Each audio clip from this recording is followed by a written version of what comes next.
gentlemen, my name is Heather. I'm the owner of Exotic Legends Bangles. You can see us at exoticlegendsbangles.com. My background, I have been with exotic animals, I've been around exotic animals for most of my life. Actually, almost 40 years. And I've experienced with Bengals for over 13 years. I also hold a degree in accounting, MBA, Master's Business Administration with a concentration in healthcare management, and also in criminal justice. I also have multiple certifications as well, totaling over 50. Now, I take the same courses, the same professional continuing education courses as a veterinarian can take, because I want to learn as much as I can about animals. What I'm about to show you is not only for cats, but it can be used as for dogs as well. What makes a reputable breeder? There's a list going around for Bengals saying, oh, this is reputable breeders. But in actuality, they're not. So we're going to talk about that. We're going to talk about what makes a backyard breeder. And the first thing you need to ask is, are they doing it for hobby? And then remember, this is catteries or kennels, puppies or kittens. Is it a hobby or is it a business? If they're saying it's a hobby, contact the IRS, make sure they're paying taxes. Because under IRS tax tip 2019-85, July 1st, 2019, states, and I will quote, even if it's for scrapbooking, what's listed under IRS, even if it's $1, you have to claim 100% of that income.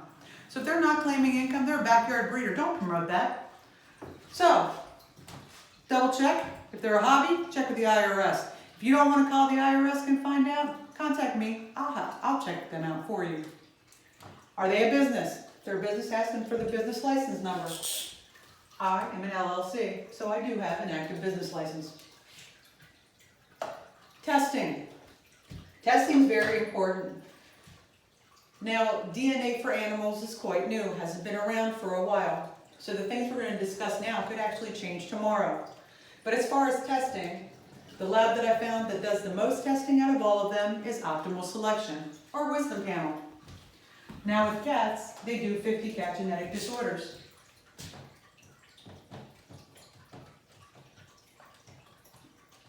Okay? You got to remember with the Bengal, I'm seeing everybody, oh, we test for everything, and all they show is PKPRA and HCM, which we'll get into that later too. That's not everything. Bengals are made from an Asian leopard mixed with a domestic or a mutt. Okay? We don't know what they're mixed with.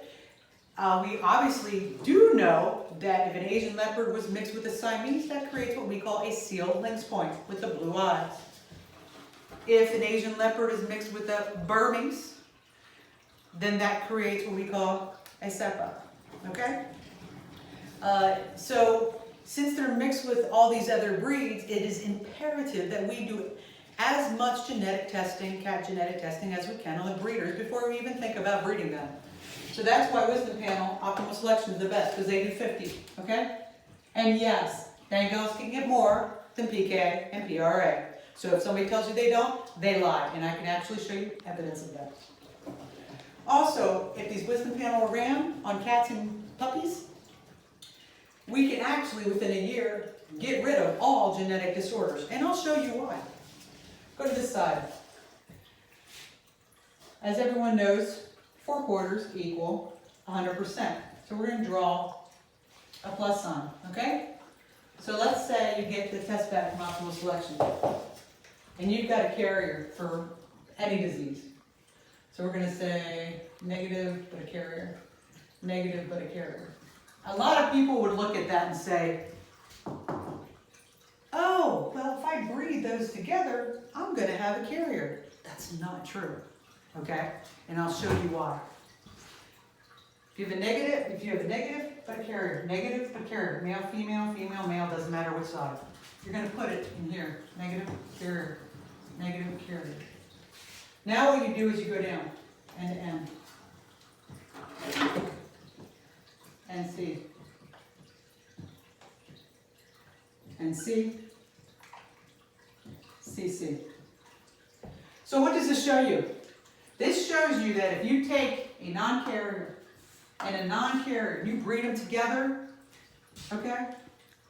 what you're going to end up getting is there's a 25% chance that cat's going to be positive. Okay? You need to know that. So don't just assume because one of them's a carrier, both are carriers, male and female, both carriers, that they're not going to have a positive kitten. There's a 25% chance each of those kittens that come out are going to be positive. 50% chance they're going to be carriers. But there is a 25% chance it'll be completely negative and no carriers. So if you're running these tests and you've bred before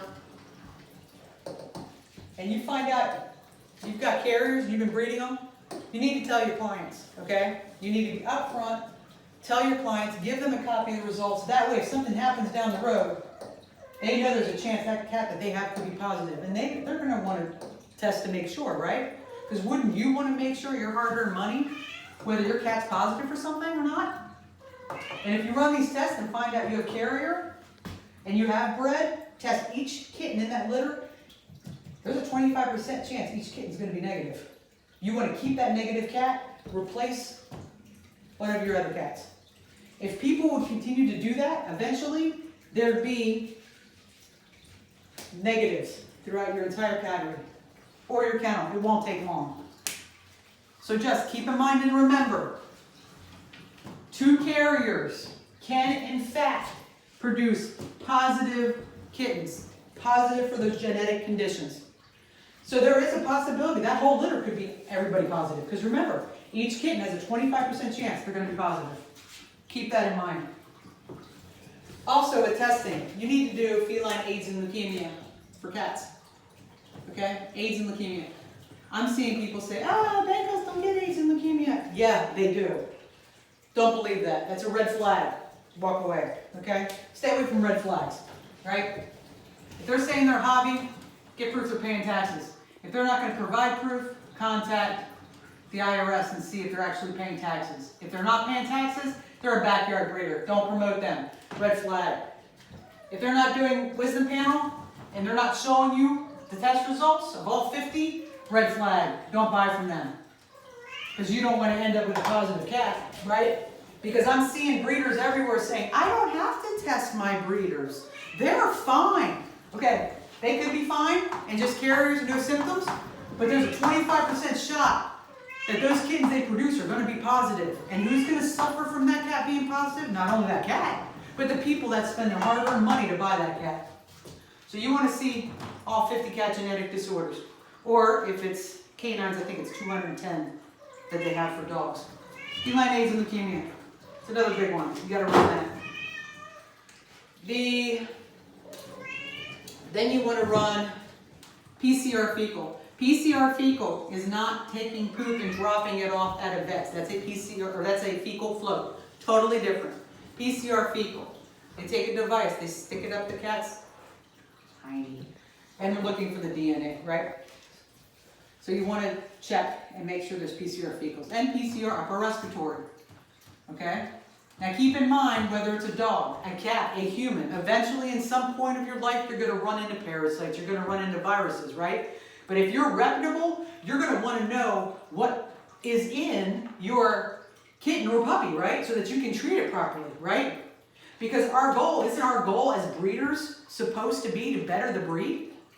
So if somebody says, well, I'm not doing all this, it's too much money, then they shouldn't be doing this because it's not about the money, it's about bettering the breed, right? As far as HCM, that is at the moment testing, right? Not to mention if you talk to a cat cardiologist, they're going to tell you flat out there needs to be 5 tests run to show if that cat could potentially have heart disease. And that's listed under my Bengal's Ethical Breeder Facebook page, and take a look at that. It's very interesting. So these are the main ones. Shots. Now with shots, you want to make sure before you take your cat home for your puppy that they've had 2 sets of shots. What I've learned in the classes that I'm taking, and mind you, things could change daily, right? Especially when you're dealing with science, right? But what they're saying now is when you're dealing with shots, it takes 10 days from the second shot, okay? For the cat to have an immunity build up for that condition. So you want to make sure that person that you're getting the cat from is not releasing that cat till it's had 2 shots and at least 10 days after the shots. Okay? Chip. It's good to have a microchip. If the breeder doesn't microchip, then you should get the cat microchip and fixed. If they're not fixing the cat and they're releasing the cat, they're a backyard breeder. Okay? Because no one is going to put all their time and money to purify and make a breed good just to turn around and sell to somebody without it being fixed. So you want to make sure it's fixed. So recap. You are a backyard breeder if you are not paying taxes to the IRS. Okay? If you're being greedy and pocketing every dollar, okay, you need to be reported. You need to be shut down. So if they're claiming to be a hobby, verify with the IRS they're paying taxes. If you don't want to contact the IRS, contact me. I'll be more than happy to contact them for you. And if they're a business, check to make sure they're a legitimate business. Testing. Make sure you see the wisdom panel. Right now, Optimal Selection Wisdom Panel does the most genetic testing for felines and for canines. But like I said, that could change down the road. But you want to make sure that's done completely and that you see both results. Why? Because over here, what did I say? A lot of breeders will say, oh, we don't have to run that test. Our cats are healthy. Sure, the parents might be not showing symptoms.